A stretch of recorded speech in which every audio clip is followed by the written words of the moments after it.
حفظۃ النبوہ و ناشرۃ ولایا، ام الکتاب، ام القرآن، ام الانوار، ام الائمہ، ام المعصومین، ام العلوم، ام الہدی، ام الحسن، ام الحسین، ام المحسن، ام العباس و ام ابیہا السیدہ فاطمۃ الزہراء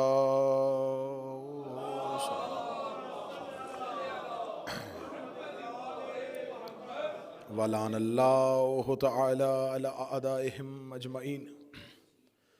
اما بعد فقد قال حق سبحانہ تعالی فی کتابہ المجید و فرقان الحمید. بسم اللہ الرحمن الرحیم. ومن یطع الرسول فقد اطاع اللہ بلندر صلوات.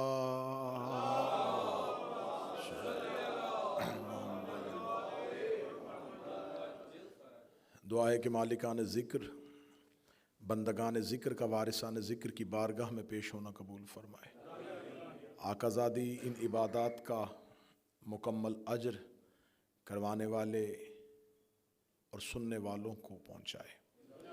فروغ عزا اور ان مجالس کا انتظام کرنے والے وہ تمام احباب وسیم، کیسر، نصر اور ان کے جتنے بھی رفقائے کار ہیں، مولا ان کی توفیقات میں اضافہ فرمائے.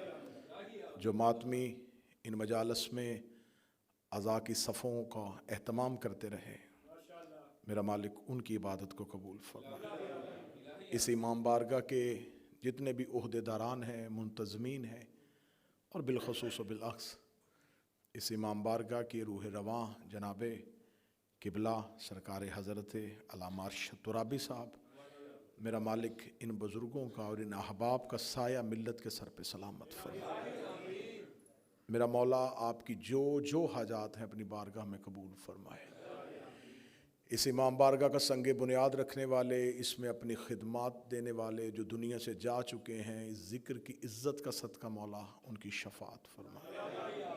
ہمارا شمار سیدہ کے طرفداروں میں فرمائے، بی بی کے نوکروں میں سے فرمائے. قبلہ نجف شاہ صاحب، عمران بھائی، اس کے علاوہ جو ذاکرین ممبر پہ ڈیوٹی دیتے رہے، مولا ان کی ہر حاجت کو اپنی بارگاہ میں قبول فرمائے.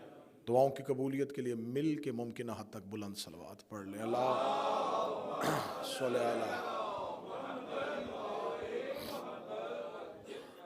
تھوڑی سی بے ترتیبی مجھے نظر آ رہی ہے. یہ درمیان میں جو گیپ ہے، اگر اس کو ختم کریں گے، جو بعد میں آنے والے ہیں انہیں مجمع کراس نہیں کرنا پڑے گا. تھوڑا تھوڑا آگے تشریف لیں، صلوات پڑھتے ہوئے آگے تشریف.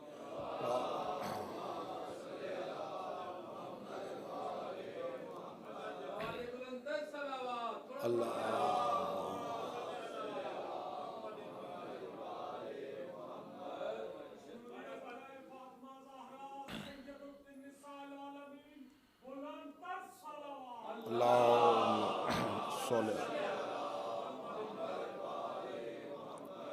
آپ ماشاءاللہ سارے ہی باجماعت نمازی ہیں، اور باجماعت جب نماز ہو تو صفوں کی ترتیب ہوتی ہے.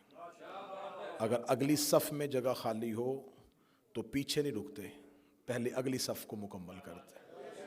تو یہ بھی عزا کی صفیں ہوتی ہیں. کوشش کیا کریں جو درمیان میں اگر آپ کے کوئی فاصلہ ہے اس کو خود ہی طے کر لیں، تاکہ بعد میں آنے والوں کو پیچھے والوں سے گزرنا نہ پڑے. سلسلہ کلام آج اپنی آخری نشست میں ہے.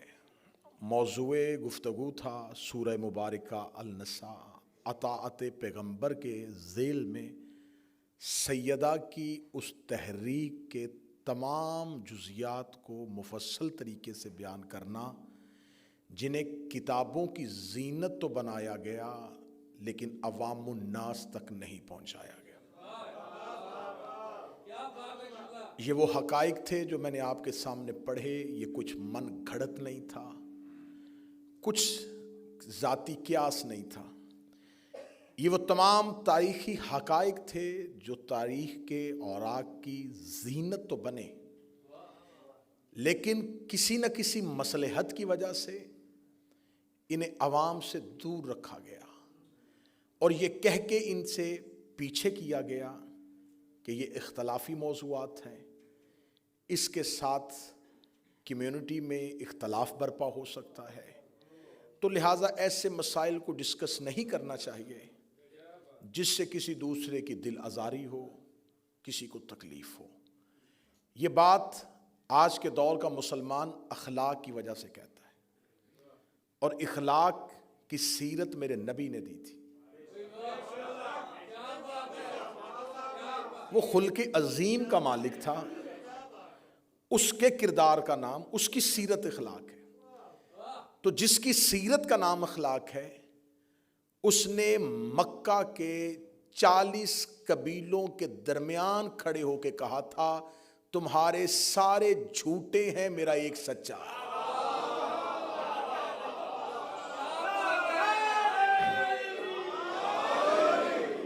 اور مشرکین مکہ نے اس رسول سے کہا تھا کہ آپ مکہ کا ماحول خراب کر رہے ہیں،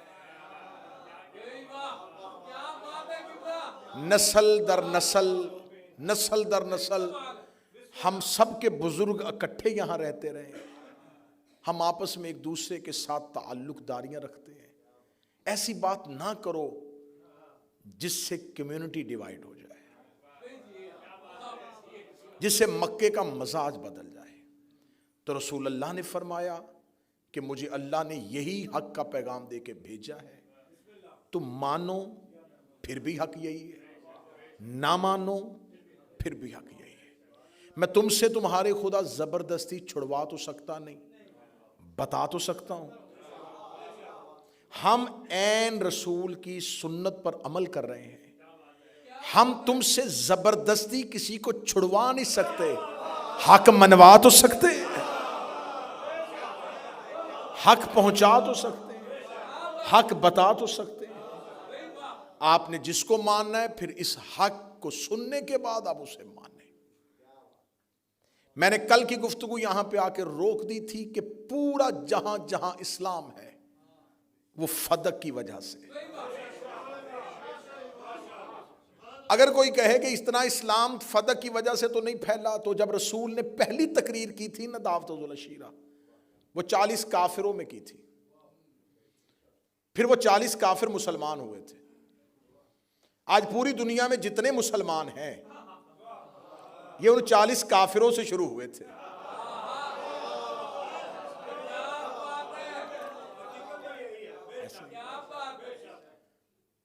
جب ہم دیکھیں جیسے جیسے ہم تاریخ میں آگے بڑھتے جائیں گے، ہمارے مسائل مزید گھمبیر ہوتے جائیں گے، مزید پریشان ہوتے جائیں گے۔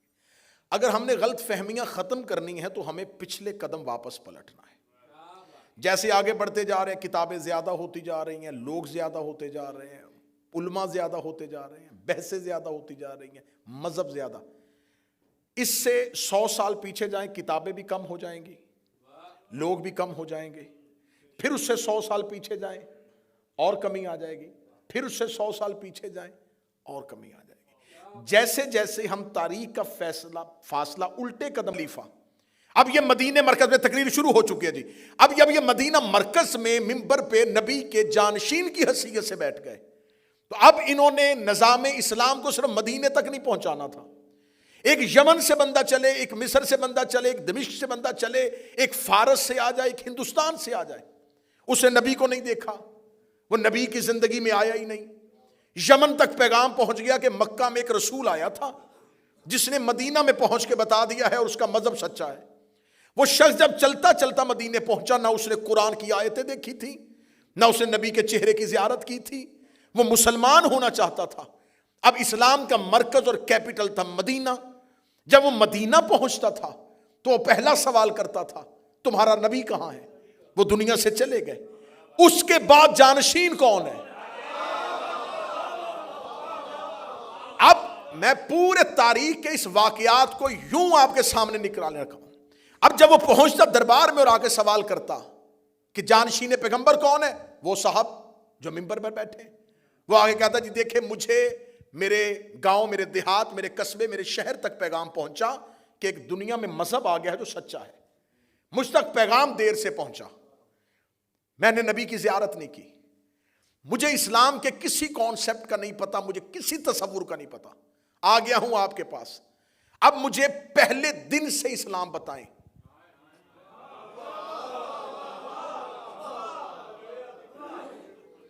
میں نے تو نبی دیکھا ہی نہیں، میں نبی کی محفل میں نہیں بیٹھا. آپ لوگ تو وہ تھے نا جو نبی کے پاس، اور آپ نبی کے جانشین ہیں. بتا سکتے ہیں کہ اللہ ہے تو نظر کیوں نہیں آتا؟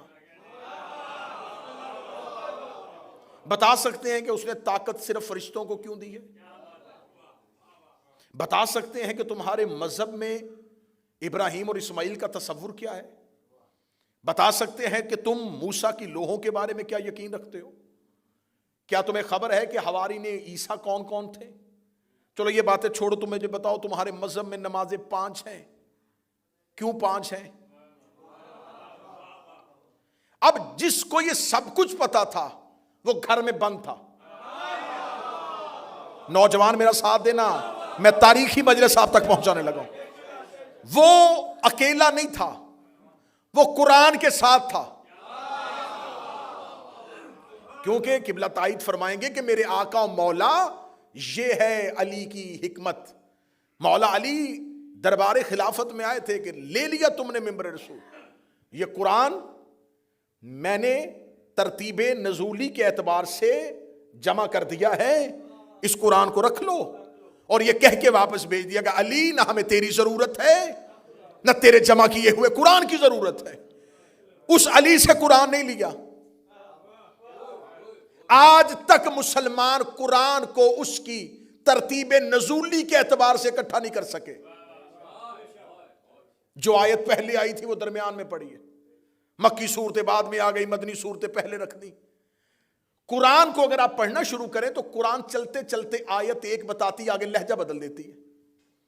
بات ہو رہی ہوتی ہے بنی اسرائیل کی اور آگے فوراً حج کی بات ہونا شروع ہو جاتی ہے. حج کی بات ہو رہی ہوتی ہے آگے عورتوں کے حقوق کی بات ہونا شروع ہو جاتی ہے. قرآن نہیں بدلا، ترتیب بدل دی. ترتیب ایسے بدلی کہ جب ایک کتاب آپ پڑھیں، آپ کے پاس ایک کتاب ہو اور اس کتاب کو کوئی گھر کا بچہ آ کے شرارت میں پھاڑ دے اور صفحے ادھر ادھر کر دے، تو اب جب آپ کتاب پڑھنا شروع کریں گے تو اب آپ کو کتاب میں سے کچھ سمجھ نہیں آئے گا. ایک صفحے میں کچھ ہے، دوسرے صفحے میں کچھ ہے. اب پتا چلا کہ آج تک قرآن ہدایت کیوں نہیں دے رہا. یہ فرقے فاصلے قرآن سے ختم کیوں نہیں کر رہے؟ اس لیے کہ جس طرح قرآن نازل ہوا تھا اس طریقے سے تو ہے ہی نہیں. وہ قرآن علی لے کے ساتھ چلے گئے.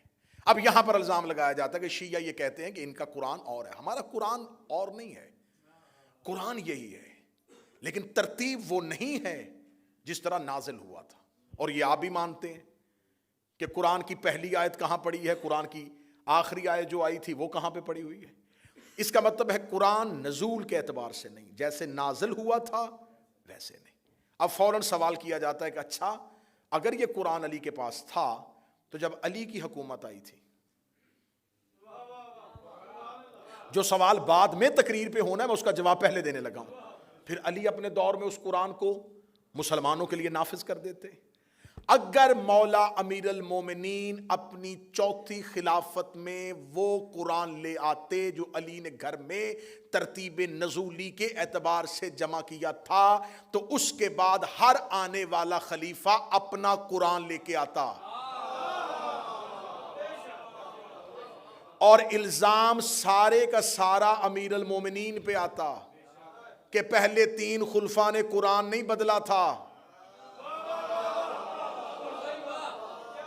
تو آج ہر گھر میں علیحدہ قرآن ہوتا.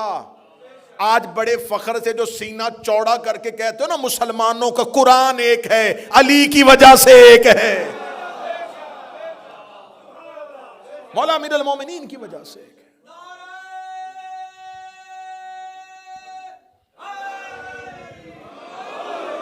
اب امیر المومنین تو بیٹھ کے گھر، اب لوگ آنا شروع ہو گئے، اشاعت اسلام پھیل رہی ہے. اب بھیجنا ہے لوگوں کو، مبلغ بنا کے بھیجنا، جاؤ تبلیغ کرو اسلام کی. جس نے تبلیغ کرنے جانا ہے اسے کچھ خبر ہوگی تو وہ جا کے تبلیغ کرے گا. وہ کسی قبیلے میں جائے گا، وہ کہے گا زکوٰۃ دو، وہ کہیں گے کیوں دیتے ہیں، وہ کیا بتائے گا. اب جس کے پاس سارے راز تھے وہ گھر کے اندر ہے، اس سے مدد لینی نہیں تھی. اب اپنا دین بنانا شروع کیا. اب سب سے پہلا حملہ یہ ہوا کہ نماز کا طریقہ بدلو. میں کہانی کھول رہا ہوں.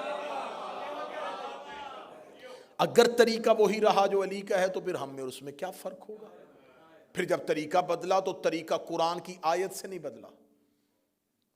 قادسیہ سے غلام آئے قیدی, انہیں کھڑا کیا گیا, وہ ہاتھ باندھ کے سر جھکا کے کھڑے تھے, تو کسی نے دیکھ کے کہا کتنا عاجز ہے یہ طریقہ, کتنا رحم آیا مجھے انہیں دیکھ کے. اگر مسلمان بھی اللہ کی بارگاہ میں ایسے جائیں تو اللہ کتنا رحم کرے گا. چلو کل سے ہم نماز ایسے پڑھیں گے. یہ کیسے ہوا؟ میں حقائق پڑھ رہا ہوں. یہ کیسے ہوا؟ قرآن کی آیت سے نہیں, ایک ذاتی سوچ سے. یہ کس نے بدلا؟ اگلی سطر مجھے آخری بندے تک تائی چاہیے. یہ اس نے طریقہ بدلا جس نے زہرا سے کہا تھا کہ کہاں لکھا ہوا ہے.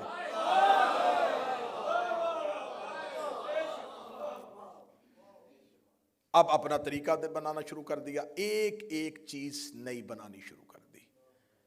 حتیٰ کہ جب حاکم شام کا دور آیا تو اس سے آگے دربار میں ایک بندے نے پوچھا کہ نماز پڑھتے ہوئے آنکھیں بند رکھنی چاہیے کہ کھولنی چاہیے؟ اس نے کہا مسجد میں جا کے علی کے کسی شیعہ کو دیکھنا, اگر وہ بند کرتا ہو تم کھول لینا, وہ کھولتا ہو تو بند کر لینا. یہ میں باعث مزاح بات نہیں کر رہا کہ دین بنایا جا رہا تھا علی کی مخالفت میں. جو علی کرے گا ہم نہیں کریں گے, جو علی کہے گا وہ ہم نہیں کریں گے. آج فرق کیا ہوا, آج اثر کیا ہوا؟ آج ہم سے سوال کیا جاتا ہے, حضور ماتم کرتے ہو, کہاں لکھا ہے؟ قرآن میں کہاں لکھا ہے؟ کڑی پہننا قرآن میں کہاں لکھا ہے؟ زلجنا نکالنا قرآن میں کہاں لکھا ہے؟ اچھا ہمیں فخر ہے, میں جب بھی اب یہ بات کرتا ہوں تو میں ممبر سے اپنی قوم سے کہا کرتا ہوں فخر کیا کرو, ہم علی کے نوکر ہیں. ساری زندگی خلافتوں نے سوال علی ہی سے کیا تھا. جو چپ بیٹھے ہو تمہاری اپنی مرضی ہے. ہر سوال علی سے آ کے کرتے تھے, علی یہ کہاں لکھا ہے, علی یہ کہاں لکھا ہے, علی یہ کہاں لکھا ہے. زندگی میں علی بتاتے رہے, اب علی والوں سے پوچھا جا رہا ہے یہ کہاں لکھا ہے, یہ کہاں لکھا ہے, یہ کہاں لکھا ہے. تو میں کہا کرتا ہوں کہ اگر ہم بتا بھی دیں کہاں لکھا ہے, آپ نے پھر بھی نہیں کرنا, تو آپ کس لیے دیکھنا چاہتے؟ اگر آپ نے سب کچھ قرآن ہی سے دیکھنا ہے تو میں آج آخری مجلس میں سوال رکھ رہا ہوں آپ کے سامنے, یہ جو آپ نے نبی کے بعد طریقہ خلافت کا لیا, یہ قرآن میں کہاں لکھا ہے؟ بات ختم کرنے لگا ہوں جی, جھگڑے آسان کرنے لگا ہوں, لڑائیاں ختم کرنے لگا ہوں, شیعہ سنی کو ایک دوسرے کے قریب کرنے لگا ہوں. جائیں جا کے مذہب اہل سنت کے بڑے سے بڑے اسکالر کو اٹھا لینا, اس کی کتاب اٹھا لینا, اگر زندہ ہے تو اس سے جا کے پوچھ لینا کہ ہمیں بتائیں کہ سنت کسے کہتے ہیں اور بدعت کسے کہتے ہیں. اس کا سنت آسان ترین ترجمہ یہ ہے, نبی جو کام کہے اور کرے اس پر عمل کرنا, اسے سنت کہتے ہیں.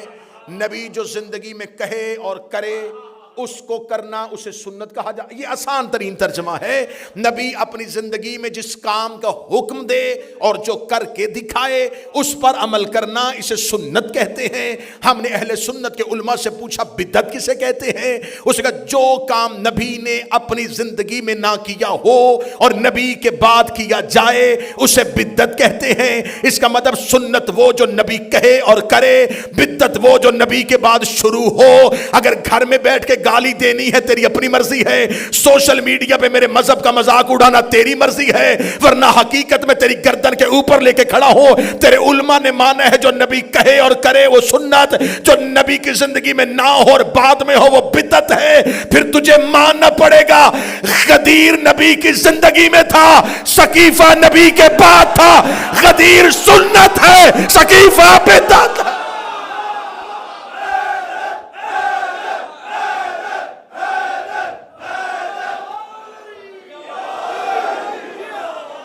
غدیر نبی کی زندگی میں تھا.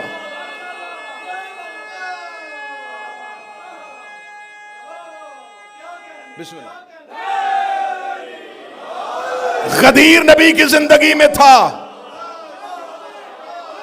سقیفہ نبی کے بعد تھا. اور یہ فیصلہ تیرے علماء کر چکے ہیں، جو زندگی میں کہے اور کر کے دکھائے۔ غدیر میں منہ سے کہہ رہا تھا، ہاتھ پکڑ کے دکھا رہا۔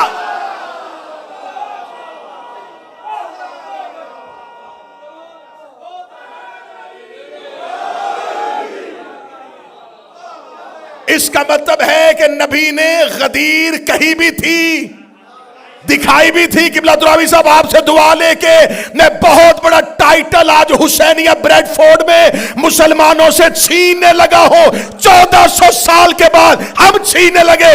ہم اہل سنت ہیں، ہم اہل سنت، ہم شیعان علی،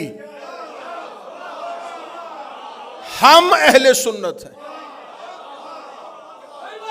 نبی نے کہا تھا انی تارکن فیکم الثقلین کتاب اللہ و عطرتی، میری حدیث ہے، میں دو چیزیں چھوڑ کے جا رہا ہوں، نہ قرآن چھوڑنا نہ اہل بیت چھوڑنا۔ ہم نے نبی کے بعد کٹ گئے، مر گئے، اکیلے ہو گئے، تھوڑے ہو گئے، زندانوں میں پھینکے گئے، سولیوں پہ لٹکائے گئے۔ نہ ہم نے قرآن چھوڑا نہ ہم نے اہل بیت چھوڑی، بندے چپ ہو گئے۔ ہم ہی اہل حدیث ہیں،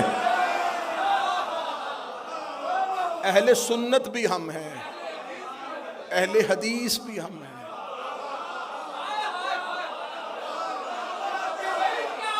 سنت پر بھی عمل ہم نے کیا، حدیث پر بھی عمل ہم نے کیا۔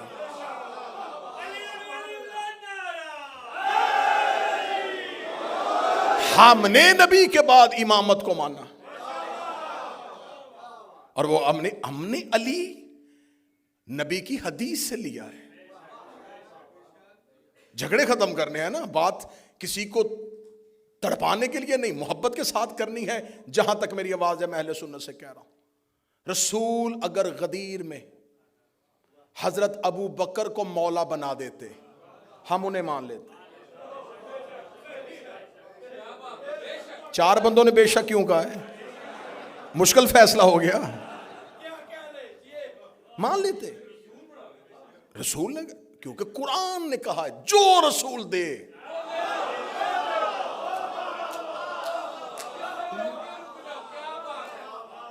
جسے روکے اسے رک جاؤ، رسول نے ہمیں علی دیا۔ جھگڑے ختم کرو، غدیر زندگی میں ہے، ثقیفہ بعد میں۔ غدیر میں 1.25 لاکھ صحابی ہیں،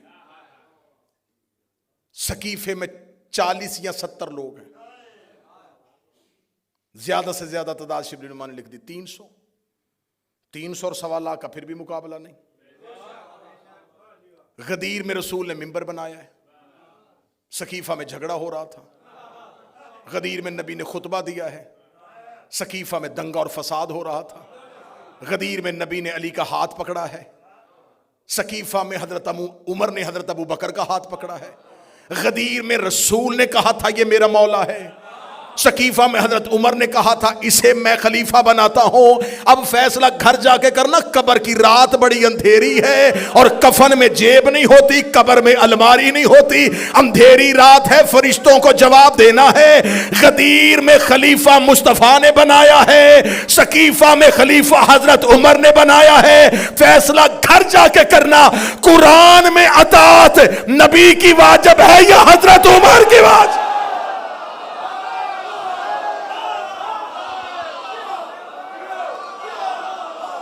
اگر تو قرآن میں اطاعت حضرت عمر کی واجب۔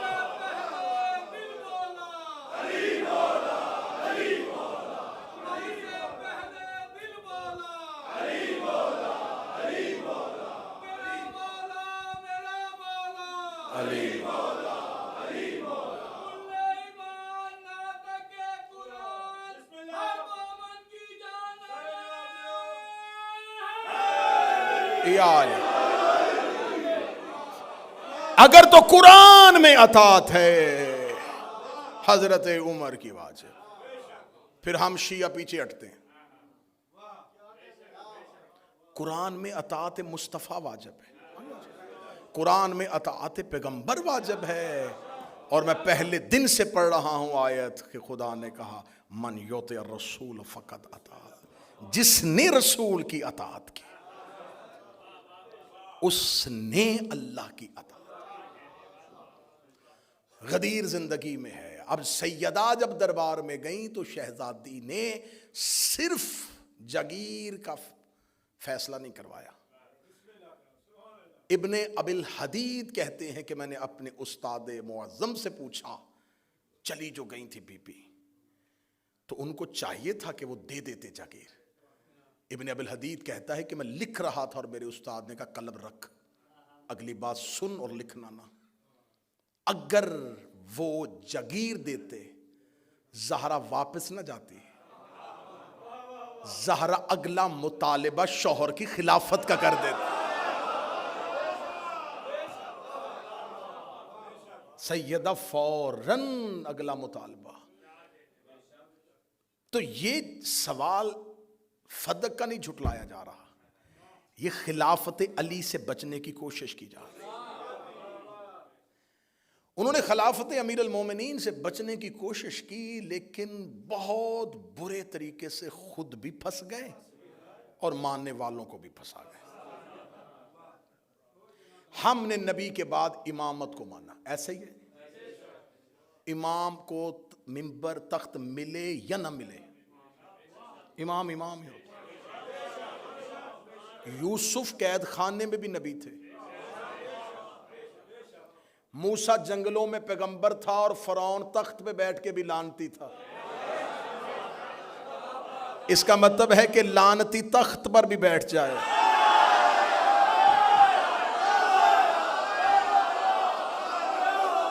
وہ لعنتی ہی رہتا ہے. میں نے لعنتی کی بات کی ہے, اور میرا مجمع بہت پڑھا لکھا ہے, انہیں پتا ہے کہ میں نے لعنتی ہی کی بات کی ہے.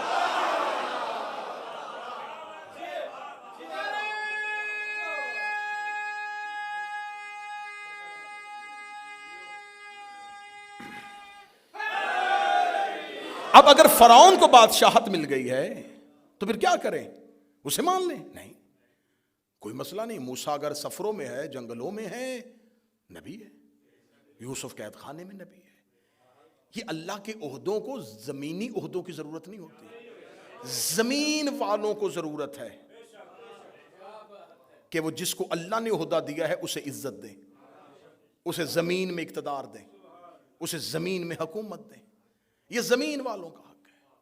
ان کو کوئی پرواہ نہیں ہے کہ ان کو یہ تخت دیں گے تو وہ امام ہوں گے. امام میں اور خلیفہ میں کتنا زمین آسمان کا فرق ہے.